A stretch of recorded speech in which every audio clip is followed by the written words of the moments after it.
Assalamualaikum warahmatullahi wabarakatuh. Perkenalkan, nama saya Angelina Elaria Jenita dengan NIM 2892150024 dari Prodi Manajemen Kampus Pancasakti Bekasi dengan mata kuliah akuntansi biaya dan dosen pengampu yang terhormat Ibu Herawati SEMAK. Di dalam video saya akan membahas tentang harga pokok pesanan dan juga contoh kasusnya. Baik, langsung saja ke videonya. Untuk materi yang pertama, kita bahas tentang harga pokok pesanan dan kasusnya. Lalu untuk pengertian dari metode harga pokok pesanan adalah metode untuk memproduksi produk dan menentukan harga pokok produk perusahaan berdasarkan pesanan dari konsumen. Lalu apa tujuannya? Tujuan di sini agar perusahaan dapat menentukan harga pokok produk dari setiap pesanan konsumen, baik harga pokok secara keseluruhan dari tiap-tiap pesanan maupun untuk persatuan. Lalu untuk karakteristiknya, yang pertama itu produk yang dihasilkan sesuai pesanan atau permintaan dari konsumen. Lalu yang kedua, persediaan di gudang hanya untuk memenuhi pesanan saja. Lalu yang ketiga, produksinya terputus-putus. Dan yang keempat, produk yang telah selesai langsung diberikan kepada pemesan. Lalu apa saja manfaat informasi harga pokok produksi per pesanan?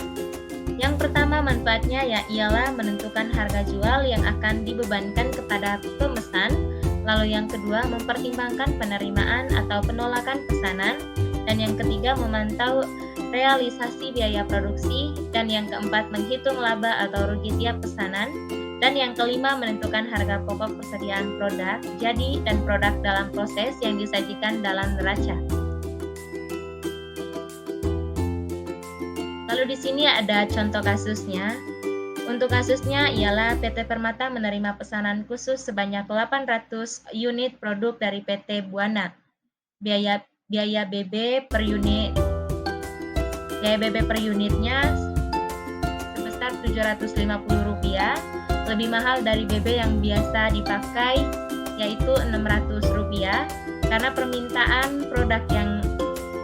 permintaan produk dengan kualitas yang lebih tinggi dari PT Buana. Apabila terjadi kerusakan normal akan dibebankan kepada pesanan ini. Biaya TKL-nya per unit produk sebesar Rp400. Lalu tarif BOP adalah 112,5% dari biaya TKL atau Rp450. Itu tidak termasuk biaya kerusakan per unit. Berdasarkan uji coba yang dilakukan, PT Permata dari 10 unit yang dihasilkan hanya 8 unit yang sesuai dengan pesanan. Dengan demikian, untuk memenuhi pesanan 800 unit, harus dilakukan biaya untuk memproduksi sebanyak 1000 unit. Lalu berikut ini yang dikeluarkan untuk memproduksi 1000 unit PT Buana. Di sini ada bahan bakar langsung sebesar Rp750.000. Lalu biaya per unitnya itu Rp750 dan tenaga kerja langsungnya sebesar Rp400.000. Lalu biaya per unitnya Rp400. Lalu BOP atau 112,5% dari biaya tenaga kerja langsung sebesar Rp450.000. Lalu biaya per unitnya Rp450 dan total semuanya adalah Rp1.600.000. Dan untuk total biaya per unitnya sebesar Rp1.600.000.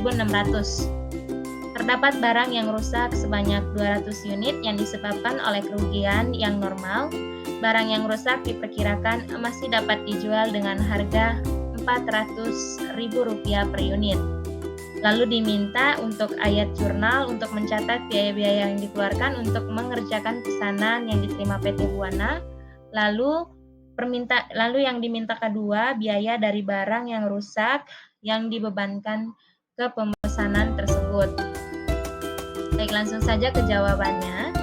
Di sini ayat jurnal untuk mencatat biaya yang dikeluarkan untuk mengerjakan pesanan PT Buana ialah bahan bakar langsung Rp750.000, lalu tenaga kerja langsungnya ada Rp400.000, lalu BOP-nya Yang 112,5% dari tenaga kerja langsung, ada Rp450.000 pada kredit.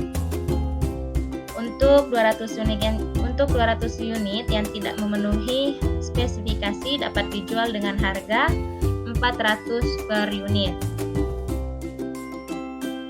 Jadi total nilai persediaan barang yang rusak ada Rp80.000 atau 400. Untuk Rp80.000 ini hasil dari 400 dikalikan 200 unit. Dan ayat jurnalnya adalah perhitungan biaya atas barang yang rusak, di mana barang yang rusak 80.000 di debit dan barang dalam proses 80.000 di kredit. Lalu pekerjaan yang sudah selesai atau 800 unit langsung dikirimkan ke PT Buana. Harga pokok dari unit yang selesai dan sesuai dengan spesifikasi pesanan sebesar Rp1.520.000. Untuk Rp1.520.000 ini dihasilkan dari Rp1.600.000 dikurang Rp80.000.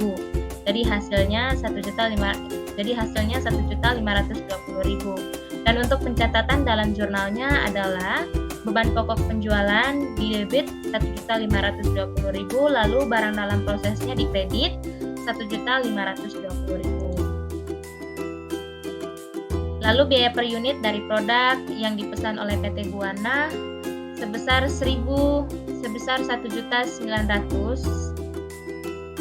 Sebesar Rp1.900. Untuk Rp1.900 ini dihasilkan dari Rp1.520.000 dibagi 800 unit dan hasilnya segini, Rp1.900.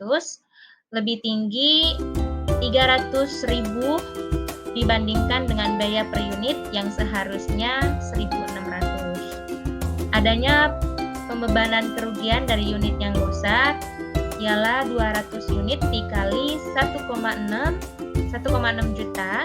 1,6 jutanya dihasilkan dari sini dan dibagi 1.000. Hasilnya segini, 320.000.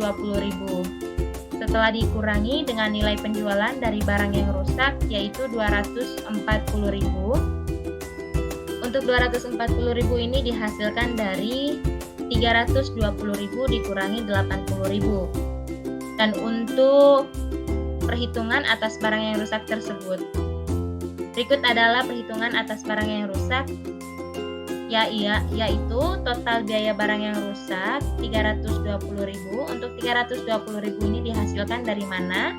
Dari 200 unit dikalikan 1,6 juta lalu dibagi dengan 1.000 dan hasilnya 320.000. Lalu nilai penjualan barang yang rusak sebesar 80.000. Untuk 80.000-nya sendiri dihasilkan dari mana? Dari 200.000 dikalikan 400. Untuk pembebanan ke BOP-nya ada 240.000. Lalu untuk ayat jurnalnya sendiri ialah barang rusak sebesar 80.000 di debit dan BOP-nya itu sebesar 240.000 di debit dan BDP-nya itu sebesar 320.000 di kredit. Lalu barang yang rusak dijual pada taksiran harga persediaan yang telah dicatat. Untuk jurnalnya, kas pada debit 80.000 dan barang yang rusak pada kredit 80.000. Lalu barang yang rusak dijual pada harga. Untuk keterangannya, kas pada debit Rp82.050, lalu BOP-nya pada kredit Rp2.050.000, lalu barang yang rusak pada kredit Rp80.000. Baik teman-teman, sekian video dari saya. Mohon maaf bila ada kekurangan. Terima kasih untuk waktunya. Assalamualaikum warahmatullahi wabarakatuh.